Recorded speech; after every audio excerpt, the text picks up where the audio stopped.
Hello my dear students of 11th class. आइए start करते हैं। मूल मात्रक।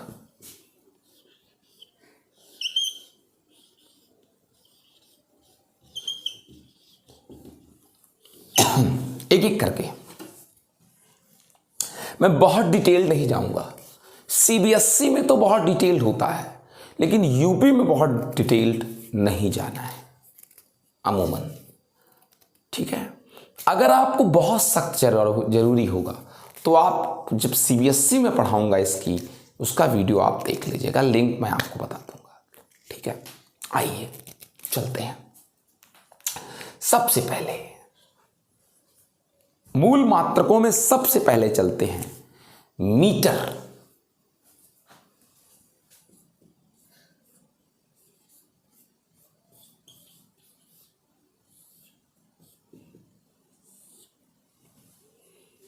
मीटर क्या है? बहुत सिंपल सी चीज, एक डेफिनेशन देखिए सिंपली। पेरिस में एक देश है फ्रांस, वहां का एक शहर है पेरिस, एक स्थान है उसमें सेवरेस। वहां पर प्लैटिनम और इरिडियम की बनी हुई एक छड़ रखी हुई है।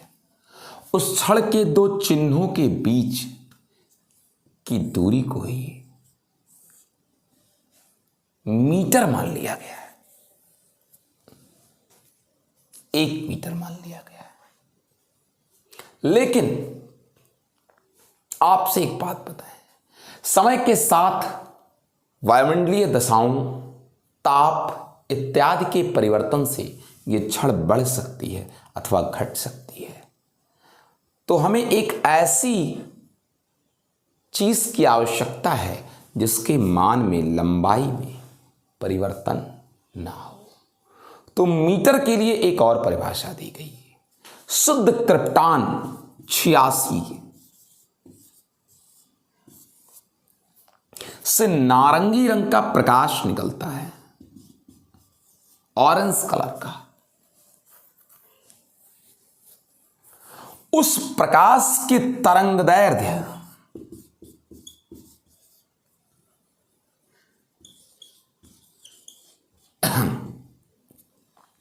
उस प्रकाश के तरंगदैर्ध्य का 16,50,763.73 गुना तरंगदैर्ध्य ऐसे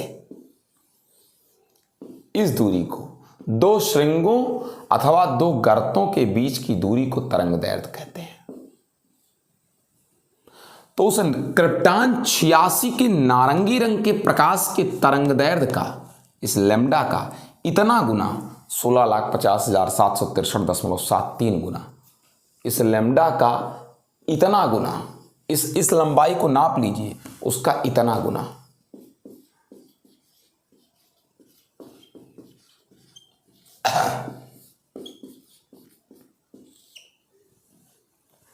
को ही 1 मीटर कहते हैं। यही मानक मीटर है, यह कभी नष्ट नहीं होगा। यह तो घट बढ़ सकता है, लेकिन शुद्ध क्रिप्टॉन 86 से निकलने वाले नारंगी रंग के प्रकाश के तरंगदैर्ध्य का, दो श्रृंगों के बीच की दूरी अथवा दो गर्तों के बीच की दूरी का इतना गुना, 16,50,763.73 गुना को ही, इतनी लंबाई का जब आप इतना गुना करोगे तो वो जितना आएगा वही कितना मीटर है? 1 मीटर है। ठीक है, कुछ और भी आपको लंबाई के मात्रक बता दें जिनका 11th 12th में बहुत प्रयोग करना पड़ेगा आपको। आइए बताता हूं।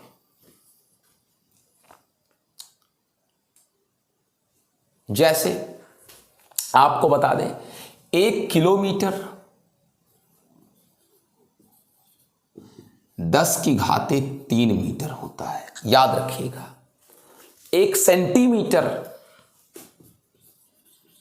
10⁻² मीटर होता है। 1 माइक्रोन में 10⁻⁶ मीटर होता है। याद रखिएगा, इन सब की जरूरत पड़ेगी। एक एंगस्ट्रॉम 10⁻⁻10 मीटर होता है। बहुत जरूरत पड़ेगी। एक फर्मी में 10⁻⁻15 मीटर होता है। एक डेसीमीटर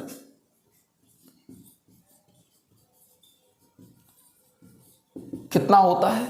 10⁻⁻1 मीटर होता है। एक मिलीमीटर में 10⁻³ मीटर होता है। एक मिली माइक्रोन में 10⁻⁹ मीटर होता है। एक एक्स मात्रक में 10⁻13 मीटर होता है। एक नैनोमीटर में 10⁻⁹ मीटर होता है। एक पिकोमीटर में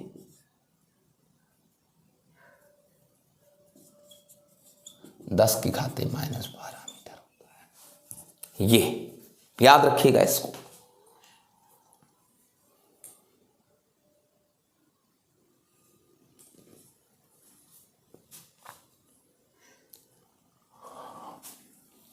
लंबाई का एक बड़ा मात्रक है प्रकाश वर्ष।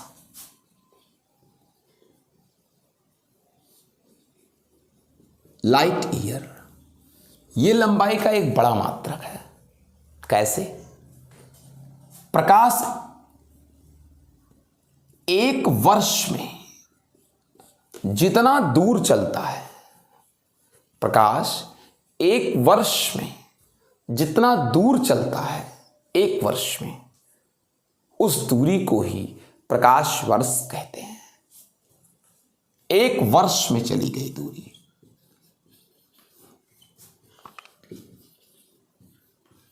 किसके द्वारा?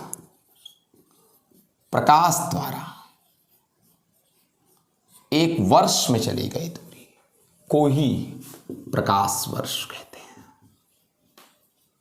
अब आपको बताएं, एक सेकंड में प्रकाश 3×10⁸ मीटर दूरी तय करता है।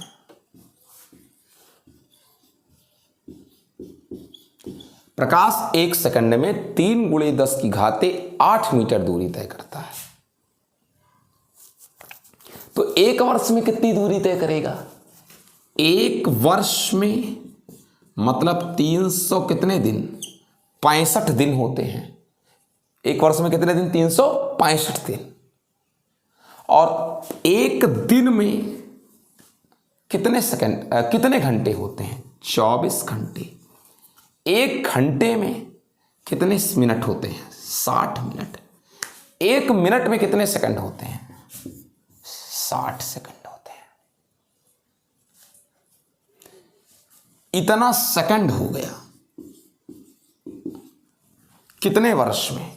एक वर्ष में। एक वर्ष में इतने सेकंड। और एक सेकंड में प्रकाश 3×10 कितना मीटर? 8 मीटर। एक सेकंड में इतना मीटर, तो इतने सेकंड में कितना मीटर चलेगा?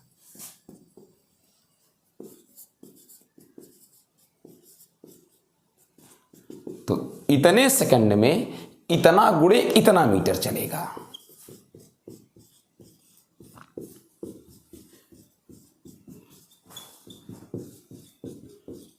इतना मीटर चलेगा प्रकाश।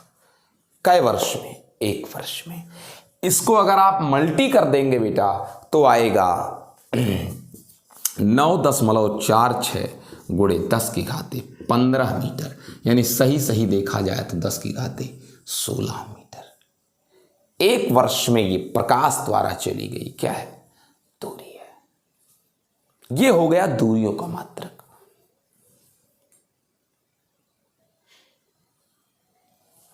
अगला है बेटा किलोग्राम, द्रव्यमान का मात्रक। किलोग्राम या मानक किलोग्राम, ये कहां से आया? आपको एक सिंपल सी बात कर दे रहे हैं कि पेरिस में ही, वहीं फ्रांस में, पेरिस में प्लैटिनम इरेडियम का एक टुकड़ा है, प्लैटिनम और इरेडियम का बना हुआ। उस टुकड़े के द्रव्यमान को ही कई किलोग्राम मान लिया गया है, 1 किलोग्राम। मोटी मोटी बात कर रहा हूं। प्लैटिनम इरेडियम का बना एक टुकड़ा पेरिस में रखा हुआ है, अंतर्राष्ट्रीय माप तौल संघ में। उस टुकड़े के द्रव्यमान को 1 किलोग्राम मान लिया गया है, लेकिन वो कभी भी नष्ट हो सकता है वातावरणीय दशाओं के कारण।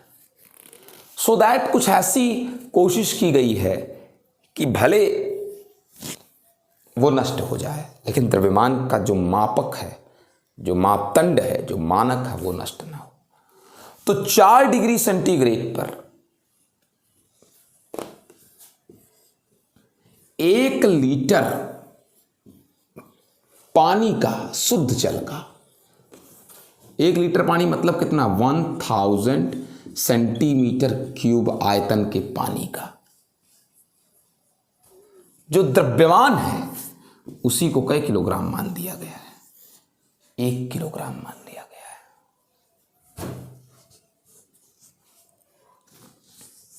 समझ गए?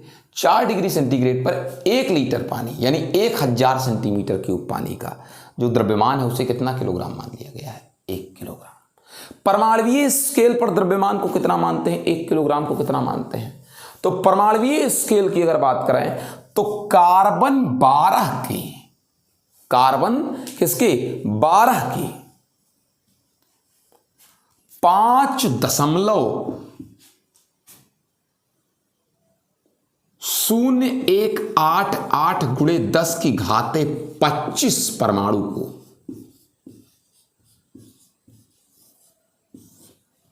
कार्बन 12 के 5.0188 गुणे 10 की घाते 25 परमाणु के द्रव्यमान को ही कई किलोग्राम मान लिया गया है, 1 किलोग्राम मान लिया गया है। इतने परमाणुओं के, कार्बन 12 के इतने परमाणु के द्रव्यमान को कई किलोग्राम मान लिया गया है, 1 किलोग्राम। कुछ और भी आवश्यक द्रव्यमान के मात्रक हैं जिनकी आवश्यकता हम लोगों को भौतिकी में मिलती है 11th और 12th में, मैं आपको बता देता हूं।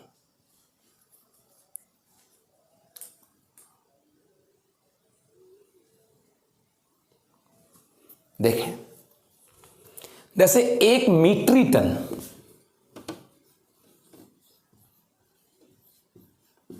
10 की घाते 3 किलोग्राम, 1 मीट्रिक टन, ठीक है।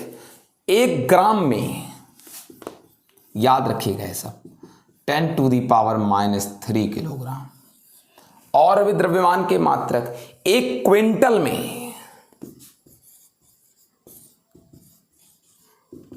10 की घाते 2 किलोग्राम, 1 मिलीग्राम में 10 की घाते -3 किलोग्राम, या 1 मिलीग्राम में 10 की घाते -3 ग्राम और 10 की घाते -6 किलोग्राम। आवश्यकता पड़ सकती है कभी, ठीक है, याद रखिएगा।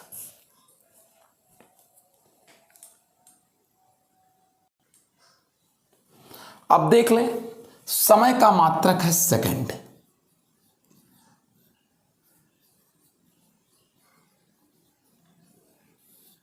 तो 1 सेकंड किसको माना गया है, कितना समय 1 सेकंड है? तो आपको बता दूं बेटा, 1 सेकंड वो समय अंतराल है, वो समय है 1 सेकंड। कितना समय है? परमाणु घड़ी, एक परमाणु घड़ी है, एटॉमिक वॉच है, एक एटॉमिक क्या है बेटा, क्लॉक है। एटॉमिक क्लॉक में सीजियम 133, एक समस्थानिक है सीजियम का, सीजियम 133 का जो परमाणु है वो इतनी बार कंपन करता है,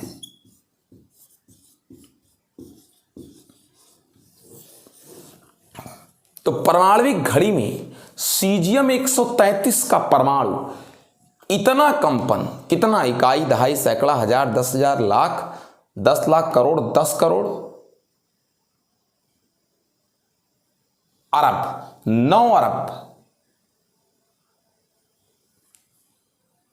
19 करोड़ 26 लाख 31,770 बार कंपन करता है। तो एक सेकंड का मतलब इतना कंपन कौन, परमाणविक घड़ी में लगा हुआ कौन, सीजियम 133, परमाणु घड़ी में लगा हुआ सीजियम 133 का जो परमाणु है वो इतने कंपन करने में जो भी समय लेता है वो कितना सेकंड है, 1 सेकंड। जैसे एटॉमिक घड़ी है उसमें सीजियम 133 है, वो ऐसे ऐसे कंपन कर रहा है, तो इतना कंपन करने में जो समय लेगा वो कै सेकंड है, 1 सेकंड। ठीक है, समय के कुछ और भी मात्रक हैं जिनकी जरूरत हमको पड़ती है, बताता हूं।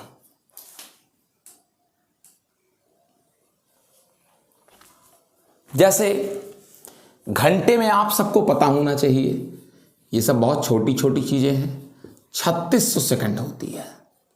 ठीक है ना। एक मिली सेकंड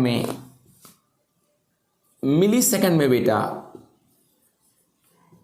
10⁻³ सेकंड होते हैं। नैनो सेकंड में 10⁻⁹ सेकंड होते हैं। एक माइक्रो सेकंड में 10⁻⁻6 सेकंड होते हैं। पीको सेकंड में 10⁻12 सेकंड होते हैं। ओके, इस तरीके से मीटर, किलोग्राम, सेकंड को मिलाकर मापन का MKS सिस्टम बनता है। कौन सा सिस्टम बनता है, MKS सिस्टम बनता है।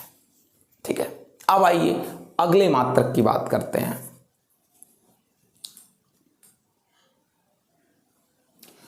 अगला है बेटा विद्युत धारा की प्रबलता नापने का मात्रक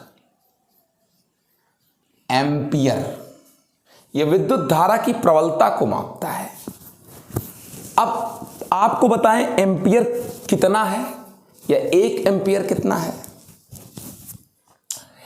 1 एम्पियर कितना है, निर्वात या वायु में 2 सीधे समांतर तारों को परस्पर 1 मीटर की दूरी पर रखने पर एक दूसरे की प्रति एकांक लंबाई पर, अगर 100 मीटर है तो 1 मीटर पर, 50 मीटर है तो 1 मीटर पर, इसकी तो 2 सीधे समांतर तारों को निर्वात या वायु में परस्पर कई मीटर की दूरी पर रखने पर, 1 मीटर की दूरी पर रखने पर, उनमें धारा प्रवाहित करने पर, विद्युत धारा करंट प्रवाहित करने पर, एक दूसरे की प्रति एकांक लंबाई पर, एक दूसरे की कितनी लंबाई पर, प्रति एकांक लंबाई पर अगर 2×10⁻⁷ न्यूटन का बल लगाते हैं तो यानी इनमें करंट का एम्पियर है, 1 एम्पियर बह रहा है। याद रखिएगा, आप ऐसे समझ सकते हैं, 2 तार हों, दोनों 1 मीटर की दूरी पर हों, निर्वात या कहां रखे हों, वायु में, अगर इनमें 1 एम्पियर का करंट भेजा जाए तो वे एक दूसरे की 1 मीटर लंबाई पर 2×10⁻⁷ न्यूटन का बल लगाएंगे। तो 2 तार हो, दोनों एक दूसरे से कई मीटर की दूरी पर, 1 मीटर की दूरी पर, आप इनमें करंट डालिए, जब वे एक दूसरे की प्रति एकांक लंबाई पर, 1 मीटर लंबाई पर इतना बल लगाएं, 2×10⁻⁷ न्यूटन, ये इसके इतनी लंबाई पर यानी कितनी, 1 मीटर, और ये इसके इतनी लंबाई पर यानी कई मीटर लंबाई पर, 1 मीटर लंबाई पर 2×10⁻⁷ न्यूटन का बल लगाएं तो जान जाइए कि इनमें करंट कितना एम्पियर बह रहा है, 1 एम्पियर बेटा। ये बहुत इंपॉर्टेंट है। अब इस तरीके से मीटर, किलोग्राम, सेकंड और एम्पियर को मिलाकर MKSA पद्धति बनती है मात्रकों की। ठीक है, आइए आगे देखते हैं।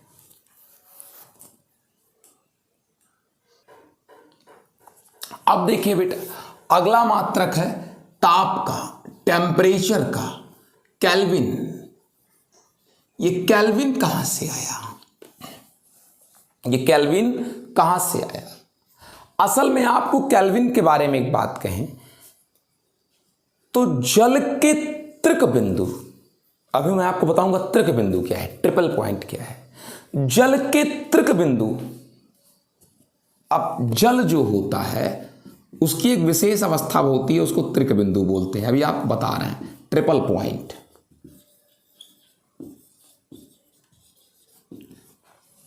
जल के तृक बिंदु पर, तृक बिंदु क्या है आपको बताऊंगा। तृक बिंदु पर जल का जो ताप है, उस ताप के 1/273.16वां भाग उस ताप का जल के तृक बिंदु पर, जल का जो कौन होगा ताप, उस टेम्परेचर का 1/273.16वां भाग ही एक क्या कहलाता है, केल्विन कहलाता है।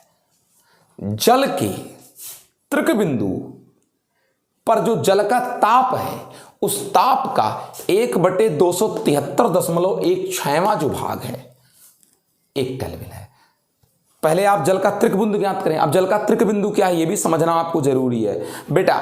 जिस समय प्रेशर 0.46 सेंटीमीटर पारे का हो, पारे के पारे बेटा, पारे से ही दाब नापा जाता है। बैरोमीटर में पारा भरा होता है। ये पारा जब कितना चढ़ जाए, 0.46 सेंटीमीटर, 1 सेंटीमीटर से भी कम, 0.46 सेंटीमीटर। जब पारे की नली में पारा, जब पारे की नली में पारा, पारे की नली में जब पारा 0.46 सेंटीमीटर ऊपर चढ़ जाए और उस समय दाब टेम्परेचर कितना रहे, उस समय टेम्परेचर रहे 273.16 केल्विन या फिर 0.01 डिग्री सेंटीग्रेड, इतना टेम्परेचर रहे। तृक बिंदु आपको बता रहा हूं क्या चीज है। जब ताप 0.46 सेंटी, जब जल का तृक बिंदु, तृक बिंदु का मतलब जब प्रेशर 0.46 सेंटीमीटर पारे के स्तंभ, मतलब कि जब पारे की नली में पारा कितना सेंटीमीटर चढ़े, 46 सेंटीमीटर, और उस समय टेम्परेचर 273.16 केल्विन या 0.01 डिग्री सेंटीग्रेड रहे। उस समय आपको बता दूं जल ठोस अवस्था में भी होता है। उस समय जल की द्रव अवस्था और उस समय जल की गैस अवस्था तीनों एक साथ पाई जाती है। इस ताप पर और इस पारे के दाब पर जल ठोस द्रव गैस तीनों अवस्था में एक साथ मिल जाता है, ठोस में भी, द्रव में भी और गैस में भी। उस समय जो जल का ताप है वो 273 केल्विन है, 16 केल्विन है। उस समय जल का ताप इतने 0.46 सेंटीमीटर पर और इतने डिग्री सेंटीग्रेड टेम्परेचर पर जल ठोस द्रव गैस तीनों अवस्था में पाया जाता है। उस टेम्परेचर 0.01 डिग्री सेंटीग्रेड है। इस ताप का 1/273.16वां भाग, ठीक है ना, इस ताप का 273.16 केल्विन का 1/, इतना भाग क्या कहलाता है, एक केल्विन कहलाता है। ठीक है ना।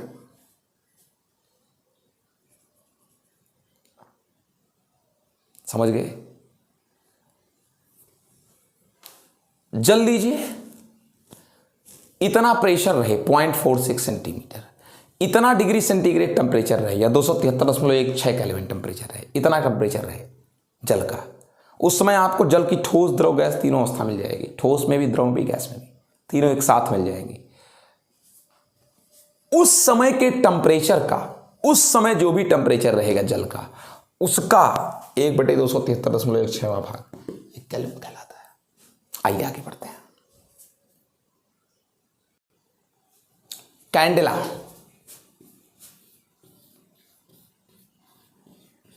कैंडेला मात्रक है ज्योति तीव्रता का, लुमिनस इंटेंसिटी का मात्रक है कैंडेला, लुमिनस इंटेंसिटी का मात्रक है कैंडेला। क्या है जानते हैं, समझने की कोशिश करिएगा। एक कैंडेला कितने प्रकाश को बोलते हैं। कृष्णिका ले लीजिए। कृष्णिका एक ऐसा पिंड है जो संपूर्ण प्रकाश को अवशोषित कर लेता है निम्न ताप पर। जैसे मैं ही कृष्णिका हूं, मान लीजिए। जब मेरा ताप कम होगा तो मैं अपने आसपास के संपूर्ण प्रकाश को अवशोषित कर लूंगा, संपूर्ण ऊष्मा को अवशोषित कर लूंगा, और जब मेरा ताप उच्च होगा तो मैं सबको निकाल दूंगा बाहर, जितना मैंने पहले खाया था। तो कृष्णिका को आप मानक स्रोत मान लें, उसके मान लीजिए कृष्णिका है ये, इसको आप मानक स्रोत मान लें, इसके 1/, इतना मीटर स्क्वायर क्षेत्रफल से, अगर ये मान लीजिए ये 1 मीटर है, 1 मीटर स्क्वायर, 1 मीटर स्क्वायर है, तो इसका इतना टुकड़ा कर दीजिए। कितना? इकाई, दहाई, सैकड़ा, हजार, 10,000, 60,000 टुकड़ा कर दीजिए इसका। तोड़ तोड़ तोड़ तोड़ तोड़ तोड़ तोड़ तोड़ तोड़ तोड़ 60,000 टुकड़ा कर दीजिए। कितना हजार टुकड़ा? कृष्णिका है ये कृष्णिका है। इसके 1 मीटर स्क्वायर का 60,000 टुकड़ा कर दीजिए और एक टुकड़ा उठाइए ऐसे, ये वाला एक टुकड़ा उठाइए। क्या टुकड़ा उठाइए? एक टुकड़ा।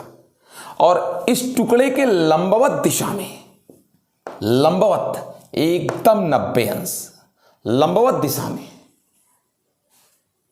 जितना प्रकाश है, जितना प्रकाश मिलेगा इस एक टुकड़े से लंबवत दिशा में जितना प्रकाश मिलेगा, उसी को कितना कैंडेला कहते हैं?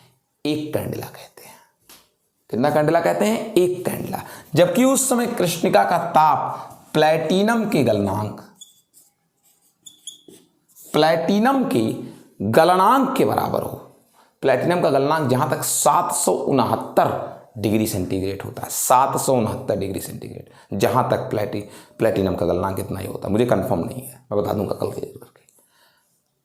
तो उस समय इसका ताप, जिस समय इस कृष्णिका का ताप प्लैटिनम के गलनांक के बराबर हो, उस समय इसके 1 मीटर स्क्वायर क्षेत्रफल का 60,000 टुकड़ा कीजिए। एक टुकड़े से लंबवत दिशा में जितना प्रकाश निकलेगा वो क्या कैंडेला होगा? 1 कैंडेला होगा। ठीक है। आखिरी मूल मात्रा का हम लोग देखते हैं।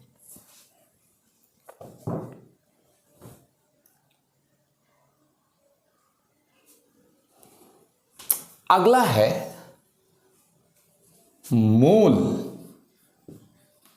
जो मापता है पदार्थ की मात्रा को, अमाउंट ऑफ मैटर। मोल क्या है? कार्बन 12 की, कार्बन 12 की 12 कार्बन 12 C612 के 12 ग्राम में, कार्बन 12 के 12 ग्राम में परमाणुओं की संख्या 6.023 इंटू 10⁻23 होती है। कार्बन 12 के 12 ग्राम में परमाणुओं की संख्या 6.023 × 10⁻23 होती है। इतने संख्या को ही एक मोल कहते हैं। इसी संख्या को आवोगाद्रो संख्या भी कहते हैं। आवोगाद्रो संख्या।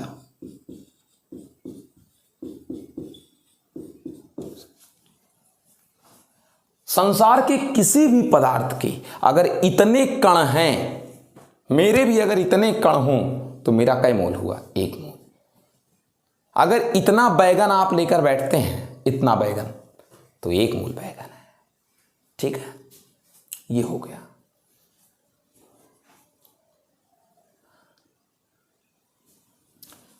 अब बात करते हैं पूरक मात्रकों की। मूल मात्रक ओवर हो गए। पूरक मात्रकों में पहला आता है, कॉम्प्लीमेंट्री यूनिट्स में पहला आता है समतलीय कोण। क्या है ये? प्लैनर एंगल क्या है? वृत्त की त्रिज्या के बराबर परिधि काट लीजिए। वृत्त की त्रिज्या के बराबर परिधि काट लीजिए। यह परिधि वृत्त के केंद्र पर जो भी कोण बनाती है, इसे ही समतलीय कोण कहते हैं। त्रिज्या के बराबर परिधि काटिए, केंद्र पर जितना कोण बनाती है उसे समतलीय कोण कहते हैं। इसका मात्रक रेडियन होता है। इसी प्रकार घन कोण होता है। घन कोण क्या है? एक गोला है, इस गोले की त्रिज्या के वर्ग के बराबर क्षेत्रफल काट लीजिए।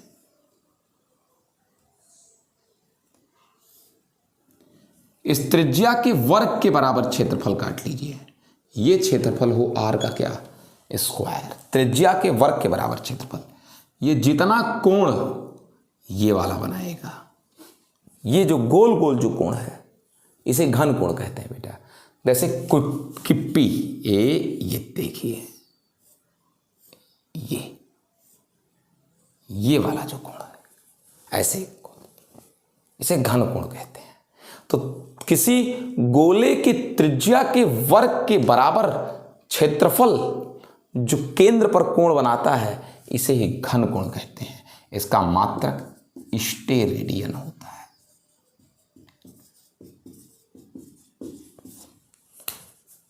बस बच्चों, आपके 7 मूल मात्रक और 2 पूरक मात्रक हो गए। अब मिलते हैं नेक्स्ट वीडियो में। Good bye.